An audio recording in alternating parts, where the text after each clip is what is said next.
Star news circle में स्वागत है आपका। आज हमारे साथ ऊर्जा राज्य मंत्री सोमेन तोमर जी हैं। उनसे सियासत के विषय में बात करेंगे, उनसे मंत्रालय के विषय में बात करेंगे और बहुत सारी चर्चाएं हैं जिनके जवाब आज सोमेन तोमर जी देंगे। सर, न्यूज सर्कल में स्वागत है आपका। ठीक है, धन्यवाद दर्शक। सर, एक मामला बड़ा सरगर्मियों में है। आपने कॉलोनी का जिक्र किया है और डीएम को पत्र भी लिखा है कि विशेष वर्ग के लोग जो हैं वो हिंदू को प्लॉट नहीं दे रहे हैं।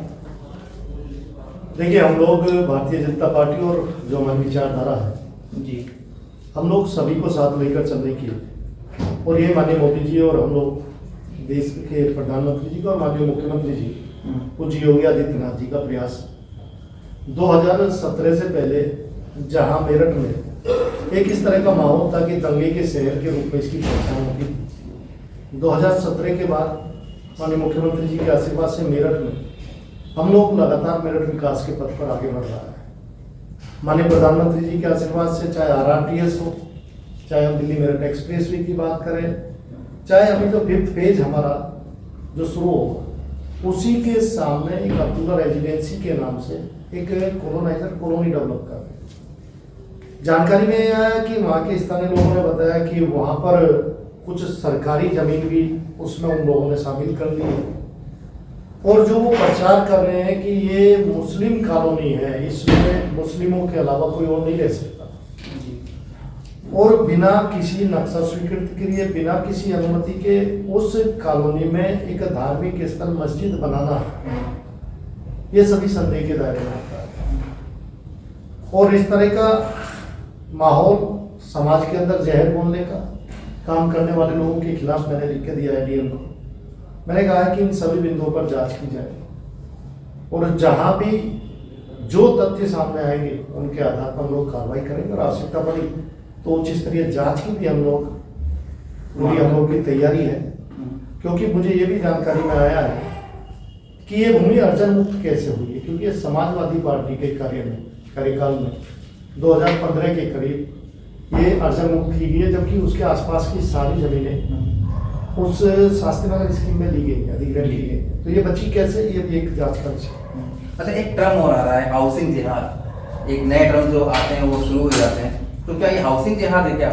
देखिए, ये जिस मानसिकता के साथ काम करते हैं वो अलग अलग जिहाद आप देखते होंगे, कभी कोई सा जिहाद है, कभी कोई सा जिहाद है।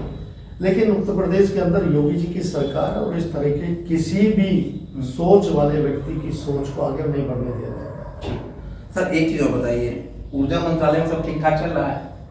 देखिए, आप देख सकते हैं कि उत्तर प्रदेश में पूरे देश के अंदर माननीय मोदी जी की प्राथमिकता पर ऊर्जा विभाग जी।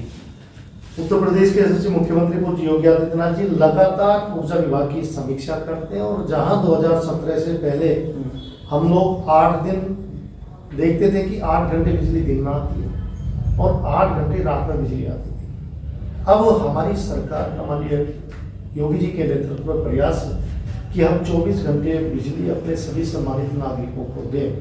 अभी हम 24 घंटे बिजली अपने शहरों में, जो हमारे जिला केंद्र उनमें दे रहे हैं, तहसीलों में भी लगातार हम लोग 21 से 22 घंटे और 18 घंटे हम लोग देहात में, ग्रामीण क्षेत्र में बिजली दे रहे हैं, और 10 घंटे बिजली हम लोगों ने, ये पहली बार हुआ है कि किसानों के लिए हमने निःशुल्क बिजली देने का काम हमारी सरकार है। लेकिन सर, सवाल ये है कि कर्मचारी और जो मंत्री हैं उनके बीच में विवाद होता रहता है। सवाल ये है कि कर्मचारी करें तब निजीकरण नहीं होना चाहिए, जो 42 दिन इनका निजीकरण की जो बात है वो चल रही है, कर्मचारी इसका विरोध करते हैं। ऊर्जा मंत्री कहते हैं कि जब आपने बनिए की दुकान बना रखा है, तो इसको आप कैसे देखते हैं? देखिए, हम लोगों की प्राथमिकता पर उत्तर प्रदेश के सम्मानित नागरिक, हमारा पहला प्रयास सभी सम्मानित नागरिकों को 24 घंटे बिजली मिले, उस दिशा में जो भी आवश्यक होगा सरकार उसको काम करेगी। हम लोग लगातार प्रयास करें, हम लोग के इंफ्रा पर भी हम लोग को बहुत सुधार हुआ है, और लगातार प्रयास यही है कि हम लोग उत्तर प्रदेश के सम्मानित नागरिकों को 24 घंटे बिजली दें। वो कौन इससे सहमत है, कौन सहमत है, इसे हमारे सम्मानित नागरिक नहीं, जैसे वो कह रहे हैं निजीकरण नहीं होता, तो निजीकरण होके रहेगा। देखिए, निजीकरण के लिए पहले ही माननीय मुख्यमंत्री जी स्पष्ट कह चुके हैं कि किसी भी कर्मचारी का अहित नहीं होगा, ये स्पष्ट कह चुके हैं। निजीकरण होके रहेगा। निजीकरण में ऐसा नहीं है। आप देखिए, पहले भी पूर्व की सरकारों में पहले भी हम लोग चाहे नोएडा हो, चाहे आगरा हो, तो हमें को दिया है, चाहे एमपीसीएल को दिया गया है, पहले से चल रहा है। समय की आवश्यकता के अनुसार जो सम्मानित नागरिकों के हित में निर्णय होगा वो सरकार देती है। सर एक सवाल का जवाब और दीजिए कि सरकार और विभाग के कर्मचारियों के बीच सामंजस्य 100% सामंजस्य है और लगातार हम लोगों के आपस में बैठते भी होती है, 40 लोगों से सुझाव भी आगे बढ़ते हैं। लेकिन जो तस्वीर सामने आती है वो थोड़े से अलग देखिए वो एक अलग अलग सबका अपना दिखाने का अलग तरीका है, सब अपने अपने तरीके से सोचते हैं, लेकिन हम लोग पूरी तरह से हमारी जिम्मेदारी देश को नागरिकों के लिए और उसी के लिए सरकार काम करती है। सर 2027 की तैयारी तक नहीं होगी। देखिए हम लोग जैसे भारतीय जनता पार्टी के लोग हैं, हम लोग को चुनाव देकर तैयारी नहीं करते। हम लोग हमेशा अपने क्षेत्र के हमारे पार्टी के लोग, हमारे सभी कार्यकर्ता लगातार अपने क्षेत्र में देश के नागरिकों की सेवा में लगातार हमारे सेवा कार्य चलते रहते हैं, सरकार के जो कार्य वो भी चलते रहते हैं और पार्टी के अभियान की लगातार और चुनाव की दृष्टि से नहीं लगातार हम लोग मंत्री जी, लेकिन एक बड़ा आरोप आपके ऊपर लग रहा है कि आप लोग वोट चोरी कर लेते हैं। देखिए मैं कह सकता हूँ कि जब लोग विफलता के लगातार उनको विफलताएं मिलती है।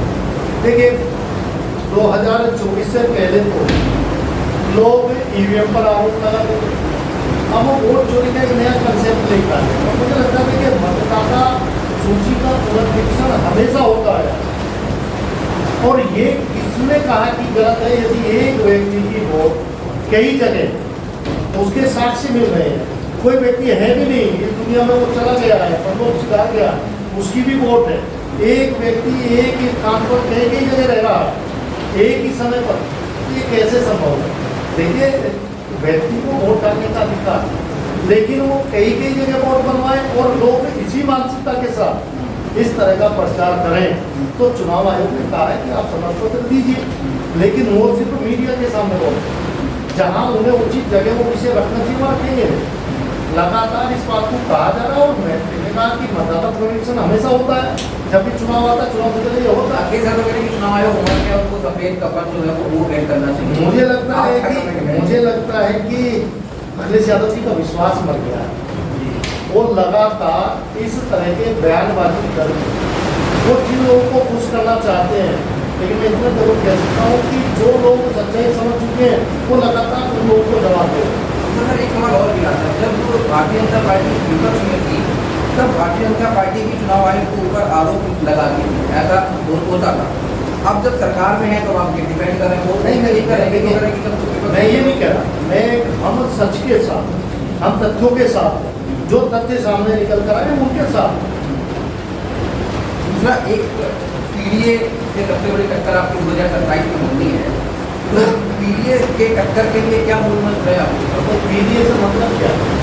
देखिए पीडीए यदि सही मायने में पीडीए देखा जाए तो पीडीए तो हम लोग हैं और पीडीए तो सही मायने में भारतीय जनता पार्टी पीडीए को आगे बढ़ाने का काम करती है। जो लोग पीडीए का जरूर नाम ले रहे हैं वो तो एक परिवार डेवलपमेंट अथॉरिटी के रूप में एक परिवार को आगे बढ़ाते हैं और परिवार एक समाज तक सीमित रहकर जिनकी कभी सोच प्रदेश को आगे बढ़ाने में, देश को आगे बढ़ाने में नहीं रही, वो पीडीए की बात सिर्फ अपने कुछ स्वार्थों के लिए पीडीए की बात करते हैं। लेकिन मुझे विश्वास है उत्तर प्रदेश की और देश की सभी सम्मानित जनता ये देख रही है और उनके पूर्व में किए गए काम, देखिए ऐसा नहीं उन्हें अवसर मिला, कई बार उन्होंने सरकार चलाई है, लेकिन उत्तर प्रदेश की सरकार उन्होंने एक परिवार तक सीमित रखी, एक जाति तक सीमित रखी, एक वर्ग तक सीमित रखी। ये सारे लोग जानते हैं, सब उत्तर प्रदेश के सम्मानित नागरिक इस बात को जानते हैं कि समाजवादी पार्टी का पीडीए क्या है, ये अच्छी तरह से जानते हैं। अच्छा सर एक चीज़ और बताइए, अखिल भारतीय विद्यार्थी परिषद से आपकी पॉलिटिक्स शुरू होती है और अखिल भारतीय विद्यार्थी परिषद के ऊपर लाठी चलाई जाती है, लखनऊ में विरोध कर रहे हैं और जो नारे लगाए जाते हैं वो नारे बड़े अब चिंताजनक हैं, जो एबीवीपी कार्यकर्ता नारे लगा रहे हैं।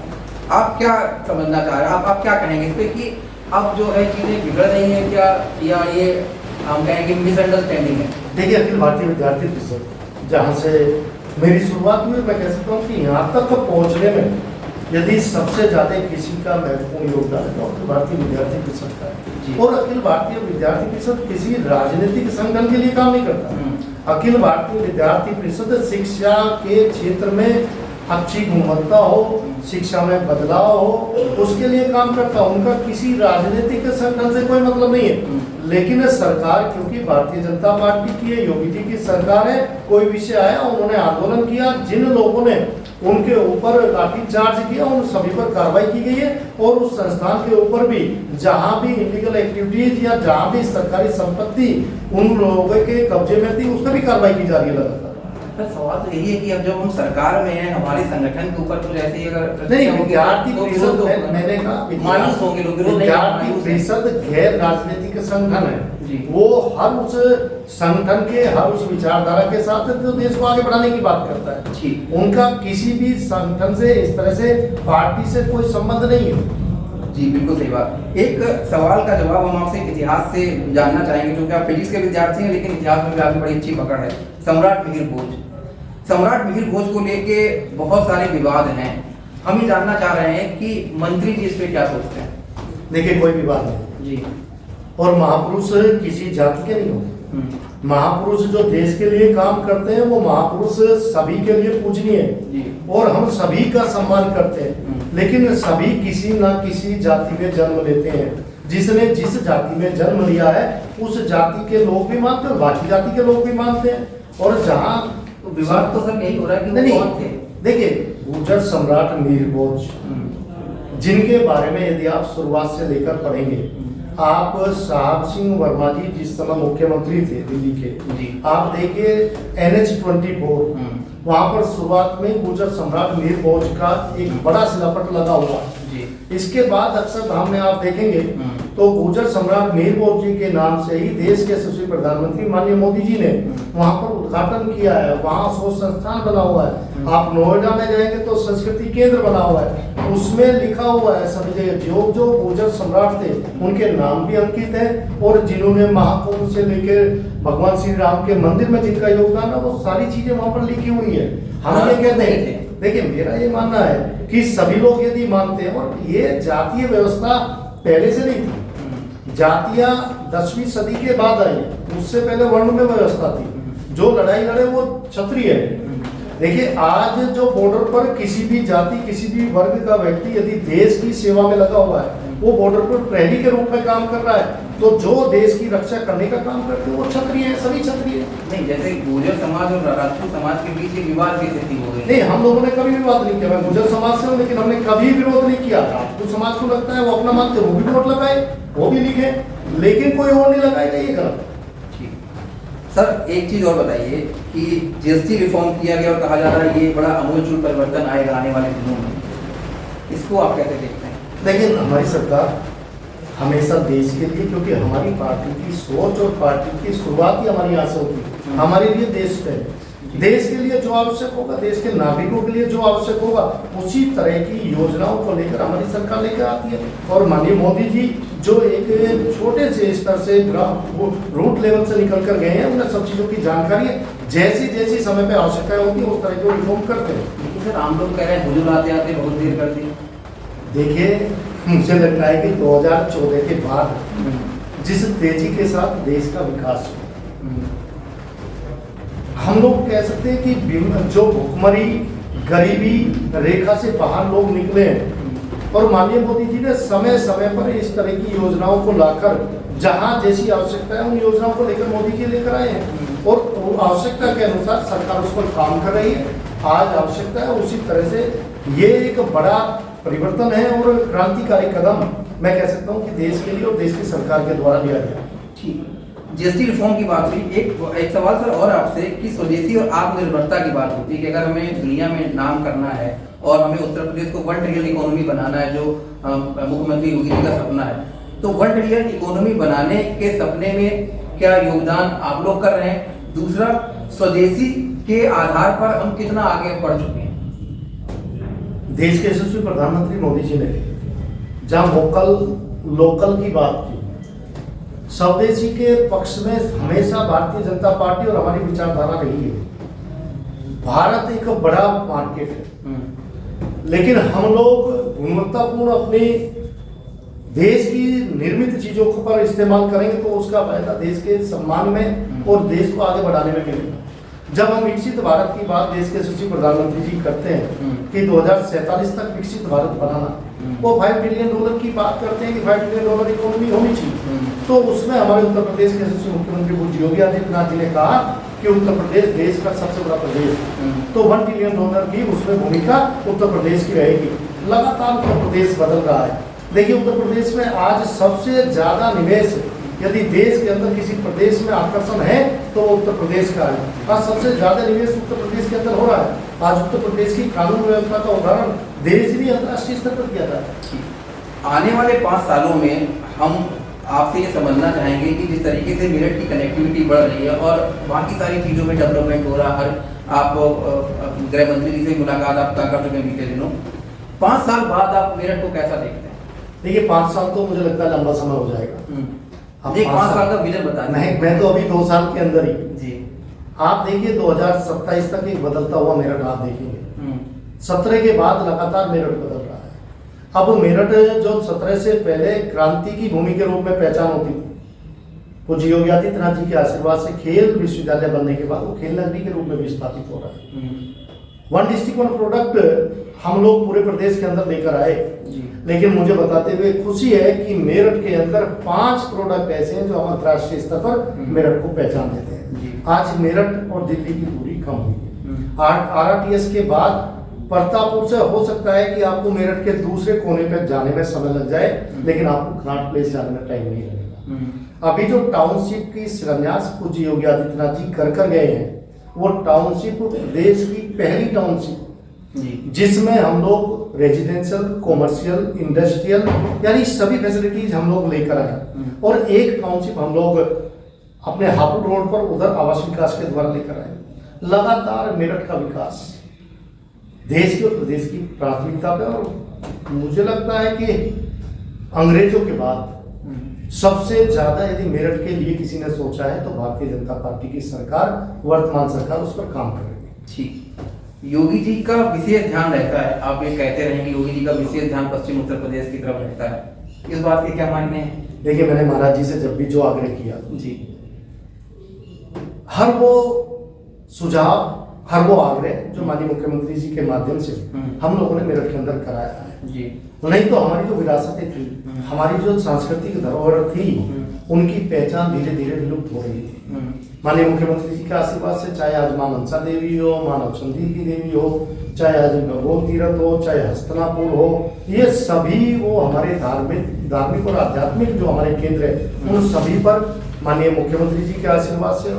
और मुझे ये भी बताते हुए खुशी है कि 1857 की क्रांति जी, जहां मंगल पांडे जी की प्रेरणा से कोतवाल धन सिंह गुर्जर के नेतृत्व में मेरठ से हुई, जब माननीय मुख्यमंत्री से हमने आग्रह किया और महाराज जी को बताया, तो ये बताते हुए खुशी है कि आज शहीद स्मारक में कोतवाल धन सिंह गुर्जर की प्रतिमा स्थापित हुई है। आज पुलिस ट्रेनिंग स्कूल जहां पर हमारे सब इंस्पेक्टर्स की ट्रेनिंग होती है, उसका नाम कोतवाल धन सिंह गुर्जर के नाम पर रखा गया है। माता दीन वाल्मीकि हो, चाहे हमारे साहब बाबा साहब अमल तोमर हो, चाहे भमोरी के हमारे शहीद हो, उन सभी शहीदों को वास्तव में जिन्होंने देश के लिए काम किया, उनको सही मायने में उनको नमन करने का काम हमारी प्रदेश की सरकार माननीय महाराज जी के नेतृत्व में कर रही है। जातिगत जनगणना की बात हो रही है मंत्री जी, जातिगत जनगणना हो जाएगी तो आप पॉलिटिकल सिनेरियो क्या देखते हैं? पॉलिटिकल सिनेरियो 180 डिग्री चेंज हो जाएगा क्या?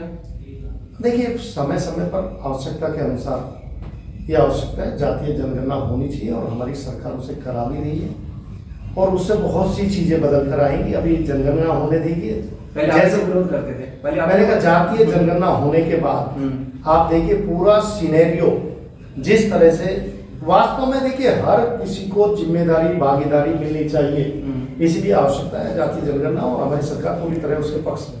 आपको नहीं लगता है कि फिर एक आवाज आएगी जिसकी जिसकी हिस्सेदारी उसकी उतनी भागीदारी, ये नारे लगने लगेंगे? देखिए कुछ चीजें हम लोग राजनीतिक उस विचारधारा के लोग हैं जो हमारे लिए देश पहले है, हम जातिवाद और इस तरह क्षेत्रवाद पे राजनीति नहीं करते, हम राष्ट्र को प्रायोरिटी पर लेकर हमारे लिए देश पहले उस सोच के साथ काम करते हैं। समय के अनुसार, आवश्यकता के अनुसार जिस तरह के देश हित में जो होगा उसके लिए सरकार काम करेगी। मंत्री जी आखिरी सवाल का जवाब हम आपसे जानना चाहेंगे आपसे, संभल में डेमोग्राफिकल बड़ा चेंज आया है और संभल की स्थिति जो है वो बड़ी चिंताजनक है। हिंदुओं की आबादी है वो डिक्लाइन हुई है। अब सवाल संभल का नहीं, सवाल यूपी के बहुत सारे ऐसे जिले हैं जहाँ पे ऐसे चेंजेस आ रहे हैं, क्या कहेंगे आप? देखिए, ये तो एक एग्जाम्पल है जी। आपने पूरा विषय बोल दिया है। मैं यही कहने वाला था कि संभल अकेला शहर नहीं है।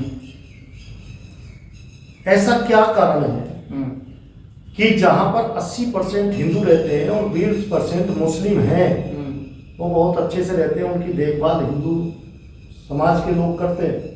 लेकिन जहां पर 80% मुस्लिम है और 20% हिंदू हैं, वहाँ ऐसा क्यों है कि वो 20% हिंदू वहाँ से पलायन करते हैं? ये सोच का विषय और सरकार इस पर काम कर रही है। कहीं भी किसी तरह के ऐसे इस तरह की सोच का काम करने वाले लोगों के लिए सख्ती के साथ कहीं भी इस तरह का व्यवहार यदि देखने में आएगा तो सरकार अपनी भूमिका पूरी करेगी। एक दर्शकों के सामने आप जरा ये हमें वादा कर दीजिए कि ऐसे कहीं आंकड़े अगर आते हैं कि 2027 के पहले जैसा संभल में सर्वे कराया गया, ऐसे सर्वे होंगे क्या?